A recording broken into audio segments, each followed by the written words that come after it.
Hello and welcome to Prosecond with Cynthia. We are here today with Sue Hawley, correct? A resident of Bath for the last 38 years. She and her husband Jack have raised 5 children in a farmhouse built by Jack's family. They are the 5th generations, that is the children, to live there. Yes. And originally she is from Chester, Pennsylvania. Her merchant marine father transferred the family to Houston, Texas, and that's where you grew up. Yes. Yes, okay. With her children and 7 grandchildren living all over the country, she has found the time to write again. And she's won the Best of Texas Award for Supernatural Mystery. We are here today to have a sneak peek into her series called the Peg Shaw series. With the first, and I must say fun, first of the series, cold cases, hot flashes and cold cases. I love that. Hot flashes. We can all relate to that, can't we? Yeah. Oh my goodness. I love that. We're going to start the conversation then with Sue. Welcome, Sue. Thank you for having me. We are so happy that you're here. And thank you for turning us on to this nice, fun series. I have had so much fun reading this. I always say if people have as much fun reading it as I had writing it, then they're going to have a blast. Oh, this is great. This is great. And we actually met because you came in. Yes. You're like, I'm a casual person. I'm in my blue jeans all the time, but I'm getting this award. Yes. And I need a nice outfit. And someone said, go to Cynthia's boutique. That's exactly how it happened. It was great. It was fun. It was so much fun. Yes. I just love, that's what I love about the boutique. We meet interesting people all and the the time. outfit was a smash at the award ceremony. I love it. I'm so glad. Yes. You said a couple of people asked, like, where'd you get your outfit? Yes. And I'm like, Ohio. I'm like, you should say Cynthia. So they call, you should hand out the cards. I didn't even stop to think you were on the internet. Yeah. And so I said, it's in Ohio. And they're like, oh, I never go to Ohio. So That's because we were right. in San Antonio. I'm just glad that you got compliments. Oh, it was lovely. It was so comfortable. It packed well. You told me it would pack well, and it packed well. And that's important when you have places to go. Yes. And you don't have time for that. No, I didn't. I did not have any time to be fussing with it. And you look very lovely today. Well, this is all of your stuff. Cynthia's And it's boutique. so warm and cozy, and I love it. Yes, we're into fall now. Yes, and it's finally feeling like fall, and I get cold very easily, which is why we have a wood burner. Yes. I get cold and I get hot. At the same time, yes, I totally understand that. I love it. So tell us a little bit about yourself first. You met your husband in college? No, I met him when I was in the military, and he was not military, but he was going to training for a company he worked for, and my sister asked him to stop by and see me at Fort Devens, Massachusetts, just to make sure I was okay. Oh. So And- your sister knew him first? Yes. And so he came, and my roommate and I was 8 women to a room, so she's just one of my roommates. We had gone to Salem for the day, and we came back, and here's this long-haired guy sitting outside.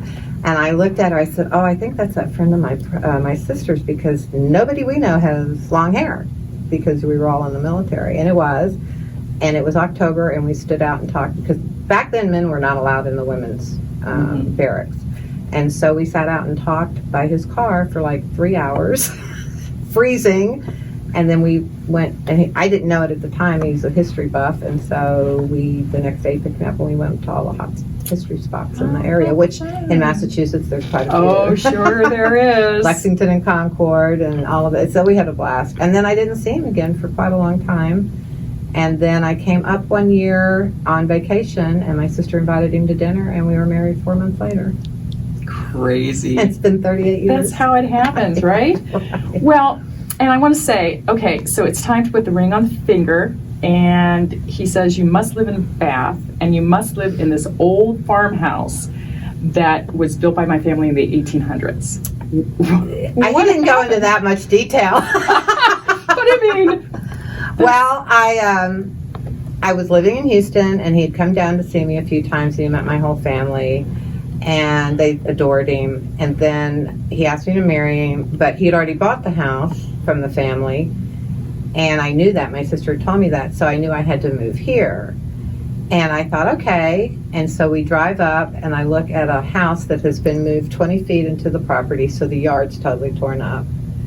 And in Texas in May, because we drove up in May, you have to wear shorts, so all I bought was shorts. And I froze until the rest of my clothing got shipped in, and it was an interesting situation. The bathroom had just been put in the house, so before that, it was the outhouse. No way. We had a 3-story barn, a goat pen, an outhouse, and a chicken coop.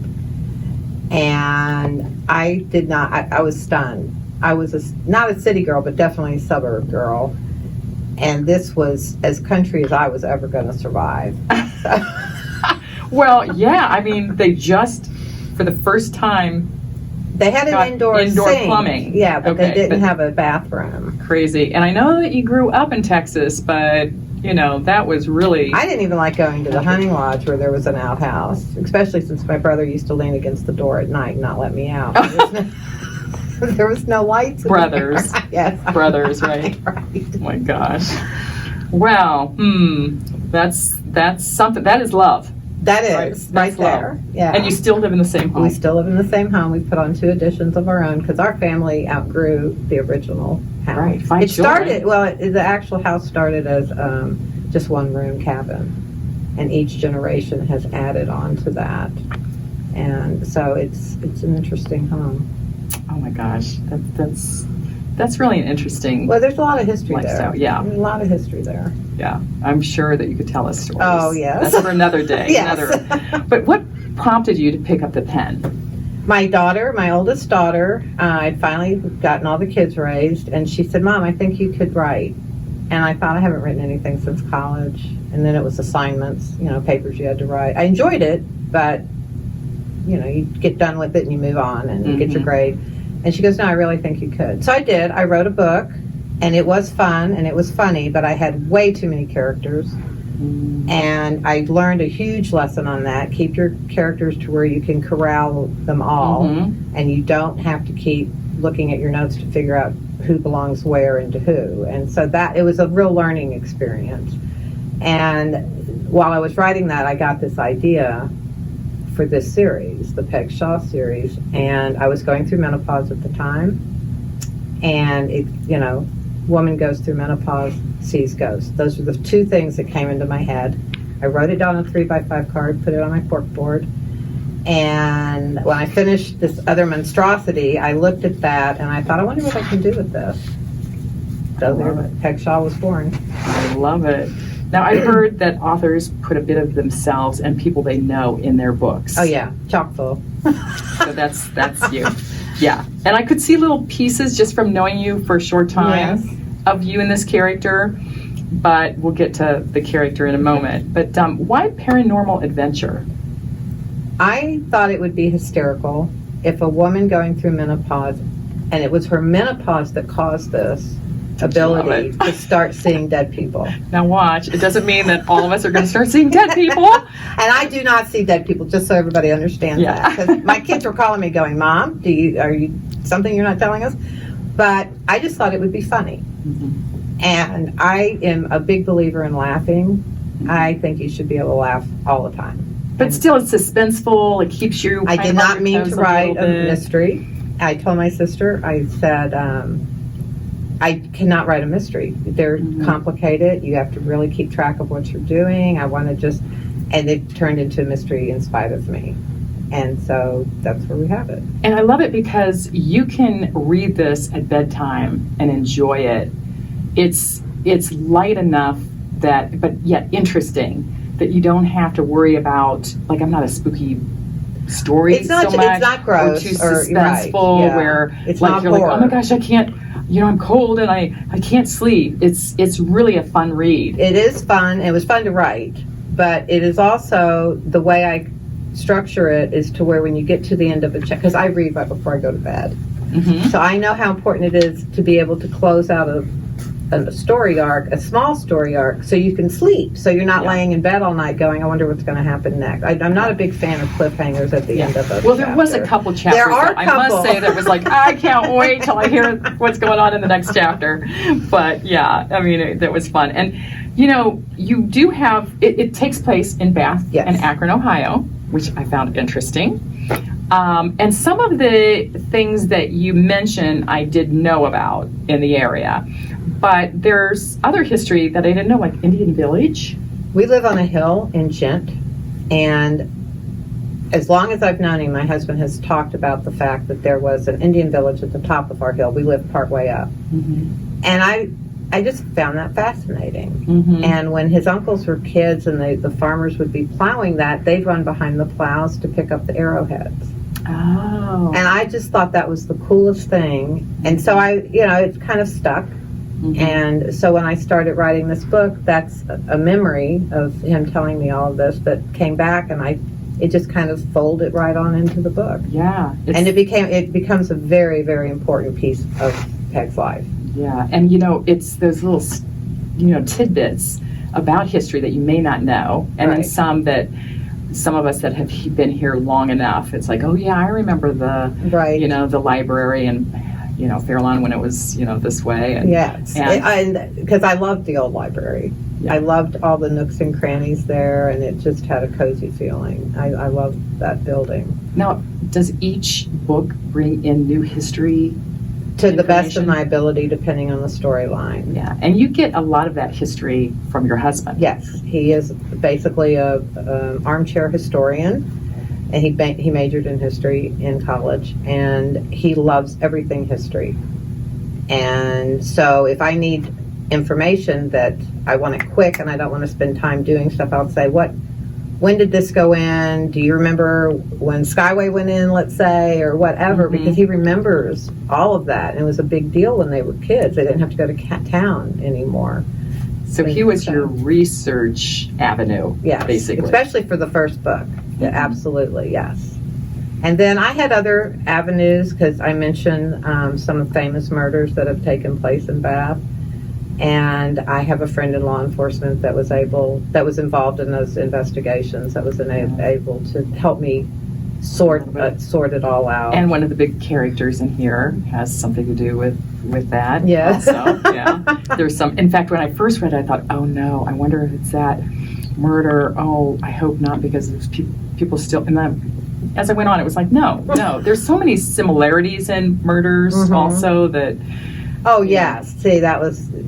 I've watched murder mysteries and read murder books my whole life. My mother was a huge fan of the Queen of Mysteries, Agatha Christie, Naggio Marsh, those gals. And so I grew up reading all of this. So you do find out how much has really gone into your subconscious of everything you've ever read or watched when you're doing a project like this. It was really fun. It was interesting. It was very interesting to go, oh, you could do that. It's a growth. It's a growth process, isn't it? You grow as a person. Yes. You get involved with the characters' lives, I'm sure. And I miss them if I can't write for too long for whatever reason. I love my dead people, but I really miss all of my characters. I see dead people, and it's like that a little bit.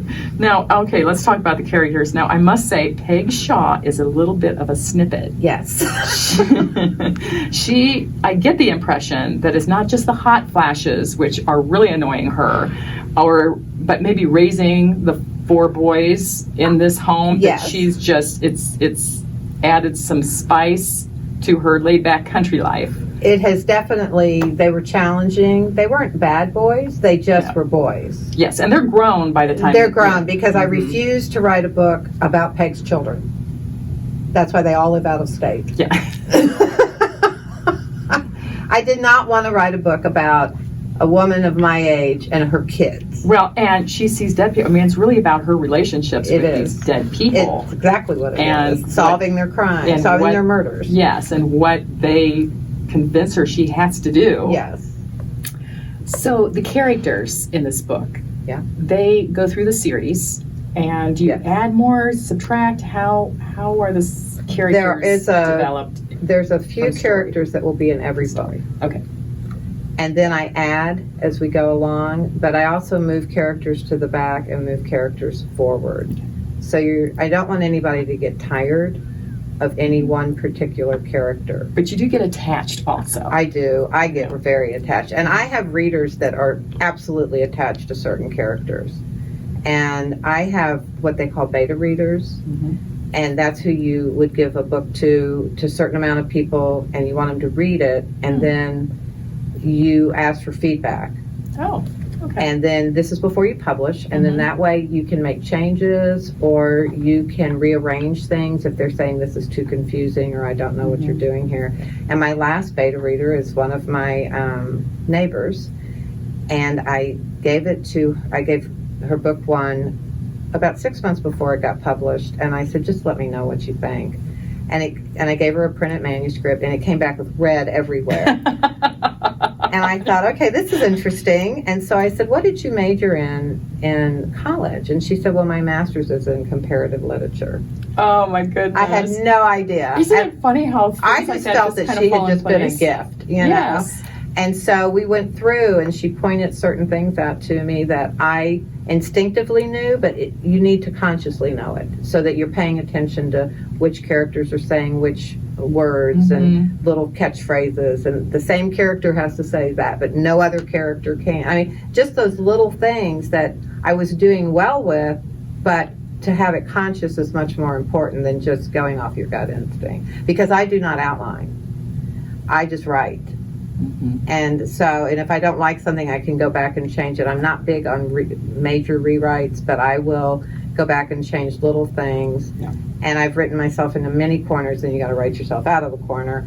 And that's where the fun really is figuring out how to get out of this corner you just wrote yourself in. And so it's a lot of fun. I find it fascinating. I'm not a writer, so I know what I like, and I know styles that I don't like. I know I love historical fiction. Yes. And I do like some fiction.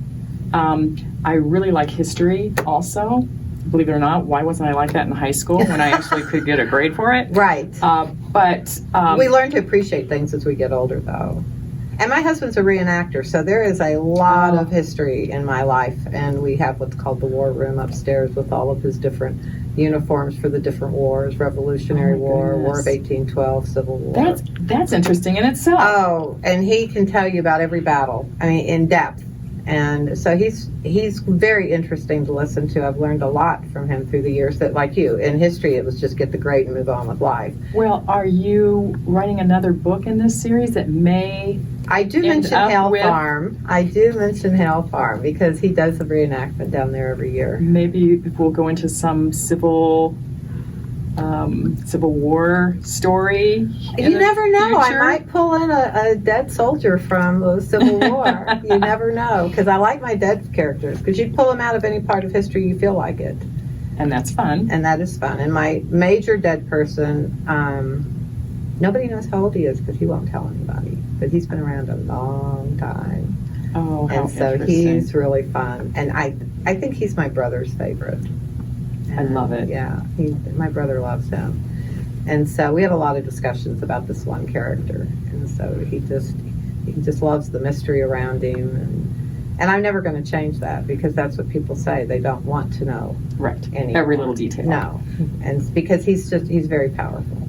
And this is fun. We've talked a little bit about book clubs and you speaking and so forth. And we certainly hope that all the ladies that we know that are in their book clubs will consider Sue's books.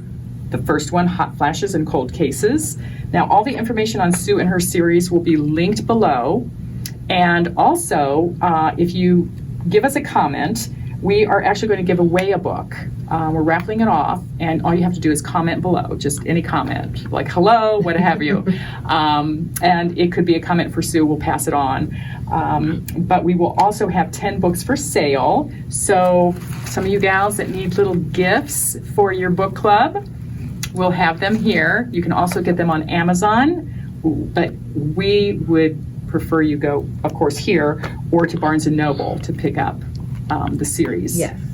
And we are so happy that you met here with us today. I was thrilled that you invited me, but also I'm thrilled that I found this shop.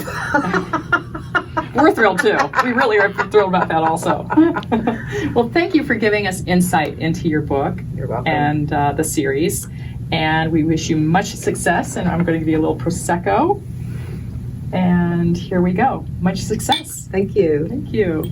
Thanks for watching Prosecond with Cynthia.